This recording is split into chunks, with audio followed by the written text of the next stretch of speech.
Que veut dire le verbe fantasmer? Fantasmer, je dirais que fantasmer, ça signifie s'imaginer des choses. Croire, se raconter quelque chose. On peut par exemple imaginer qu'on est une princesse, ou je sais pas quoi. Enfin, ça, c'est un fantasme. Alors, dans le mimétisme, on fantasme beaucoup. Dans l'immigration aussi. Dans l'endettement aussi, parce que l'endettement, c'est souvent provoqué par des fantasmes. On veut ceci, on veut aller au-dessus de ses moyens, etc. Donc le fantasme, c'est une plaie très, très fréquente. Mais alors sur le plan théologique, puisque c'est surtout ça que je voudrais aborder, fantasmer, c'est croire que le Dieu des Juifs,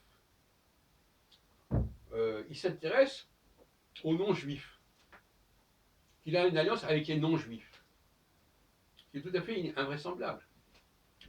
Dans le système, il y a un système, il est comme ça. Alors, effectivement, les Israélites, je reviens sur mon thème, les Israélites qui sont des populations qui ont été asservies par les Juifs et qui ont fait sécession à la mort de Salomon, créant ainsi le royaume d'Israël, eux, ils ont bien sûr milité pour ouvrir tout ça aux populations non juives.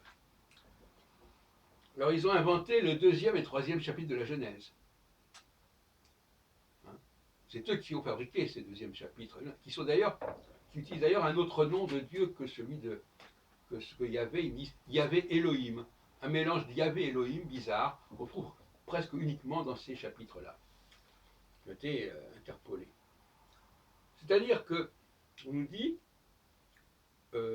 Dieu se rend compte que Adam est seul. Donc il se rend compte que ce qui avait été déclenché et mis en place au départ, ça ne suffit pas. Ça, c'est déjà un discours israélite. Deuxièmement, quand on continue le récit, Adam se rend compte qu'il est nu. Il faut rajouter quelque chose. Alors il va se construire un pagne avec des feuilles d'olivier. Mais Dieu aussi va rajouter quelque chose. Alors c'est amusant, il y a les deux scénarios dans le même chapitre. Au verset 7, c'est Adam qui rajoute des feuilles de figuier, et au chapitre 27 ou 21, c'est Dieu qui fabrique des tuniques de peau pour Adam et sa femme. Donc c'est toujours la théorie de on rajoute quelque chose, de même que par exemple le veau d'or, on rajoute à la révélation le veau parce que c'est un plus, quelque chose qu'on peut voir, qui est visualisé, qui est fabriqué par l'homme, etc. Donc c'est ça que j'appelle fantasmer. Et je dirais, je l'ai déjà dit mais je répète, on peut toujours s'imaginer. Par exemple, je ne sais pas, vous êtes amoureux d'une vedette de cinéma, vous pouvez toujours créer un lien avec cette personne-là, sans la connaître. Elle vous ignore totalement, mais vous pouvez mettre des photos d'elle dans votre chambre. Personne ne peut vous en empêcher. Vous fantasmez. Eh bien, dans le domaine de la théologie, c'est un peu pareil. C'est parce qu'il y a des populations qui s'imaginent, qui croient qu'elles peuvent avoir un lien avec le Dieu des Hébreux, que ça va se produire. Mais en même temps, c'est vrai, elles se programment pour comme ça, et quelque part, ça existe pour elles.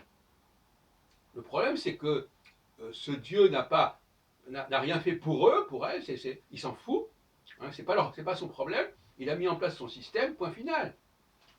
Donc là, on fantasme. Et je dis que les chrétiens fantasment quand ils croient que le Dieu des Hébreux, c'est leur Dieu.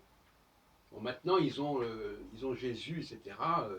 Peut-être qu'ils pourraient dire que bon, ça. Mais globalement, il faut arrêter de fantasmer au niveau théologique. Il faut arrêter de se raconter des histoires.